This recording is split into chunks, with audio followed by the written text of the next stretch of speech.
Break के बाद एक बार फिर से आपका स्वागत और अब वक्त है अर्थ जगत की खबरें जानने का व्यापार प्राइम में।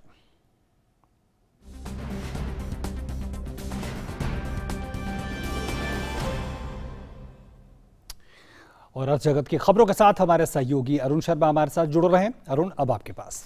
शुक्रिया ओम प्रकाश। और आज की बड़ी खबर से शुरुआत करते हैं, जो कि अंतर्राष्ट्रीय व्यापार की अगर बात की जाए तो अमेरिकी फेडरल रिजर्व बैंक ने 1 दशक से ज्यादा के समय के बाद पहली बार कर्ज की दर में कटौती की है। अब इस कटौती के बाद अमेरिका में ब्याज दर 2 से 2.25% के बीच रहेंगे। अमेरिकी फेड का मानना है कि इस कटौती से बाजार में मांग में बढ़ोतरी देखने को मिलेगी। अब फेडरल रिजर्व के 8 सदस्य थे, इनमें से 8 ने एक तरह से जो वोट किया है, जो कि कटौती करने के लिए किया। 2 सदस्य ऐसे थे जिन्होंने कटौती ना करने के लिए वोट किया है। गौरतलब है कि अमेरिकी सेंट्रल बैंक के इस कदम से अमेरिकी अर्थव्यवस्था को बढ़ावा मिलेगा। और फेडरल रिजर्व के इस कदम के बाद में जो दुनिया भर के शेयर बाजार है उसमें गिरावट देखने को मिल रही है। दरअसल माना जा रहा है कि जो पैसा है वो अब अमेरिकी अर्थव्यवस्था की तरफ बढ़ता हुआ दिखाई देगा, जिस वजह से सेंसेक्स की अगर बात की जाए तो लगभग 425 अंकों की गिरावट आज शेयर बाजार में देखने को मिली और ये 37,000 के स्तर के आसपास कारोबार कर रहा है। निफ्टी भी 11,000 से नीचे फिसल गया और 125 अंकों की गिरावट के साथ कारोबार करता हुआ निफ्टी भी दिखाई दे रहा है। अगर एशिया बाजारों का सूरत हाल समझने की कोशिश करें तो एशियाई बाजारों में भी गिरावट का दौर जारी है। यानी कि एक तरह से जो फेडरल रिजर्व का जो कदम निकल करके आया है उसके बाद में दुनिया भर के जो शेयर बाजार है उसमें आज कुछ गिरावट देखने को मिल रही है।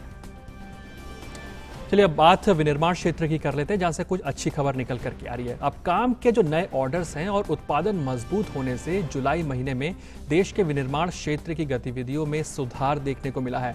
इससे रोजगार के मोर्चे पर भी सुधार हुआ है। पीएमआई जून के 52.10 की तुलना में सुधर करके जुलाई में 52.5 पर पहुंच गया है।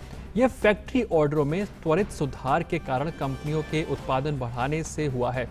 यह लगातार 24वां महीना है जब विनिर्माण का पीएमआई 50 से ज्यादा रहा है।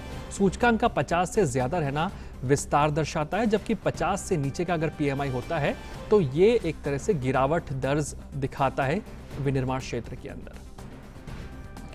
और कैफे कॉफी डे के संस्थापक और चेयरमैन वीजी सिद्धार्थ की मौत के बाद अब कॉफी डे एंटरप्राइजेज ने एसवी रंगनाथ को अपना अंतरिम चेयरमैन नियुक्त कर दिया है। 8 अगस्त को बोर्ड ऑफ डायरेक्टर्स की मीटिंग होने वाली है और माना जा रहा है कि इस बैठक में आगे की रणनीति पर चर्चा होगी। सिद्धार्थ की याद में कल देश भर के लगभग 240 शहरों में सीसीडी के कुल 1750 रिटेल आउटलेट्स को बंद रखा गया था। एचडीएफसी की बात कर लेते हैं। जो एचडीएफसी है उसने ऋण लेने वाले ग्राहकों के लिए एक तरह से अच्छी सौगात और खबर दी है। कंपनी ने ब्याज दर में 0.10% की कटौती की है।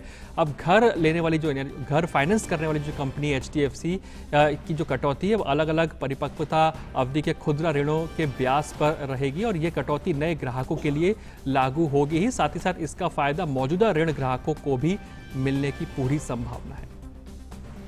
तो आज व्यापार प्राइम में इतना ही, लेकिन बाकी की खबरों के लिए चलते हैं फिर से ओम प्रकाश के पास। बहुत बहुत धन्यवाद अरुण, इन तमाम खबरों को हम तक और दर्शकों तक पहुंचाने के लिए। बात करते हैं उन खबरों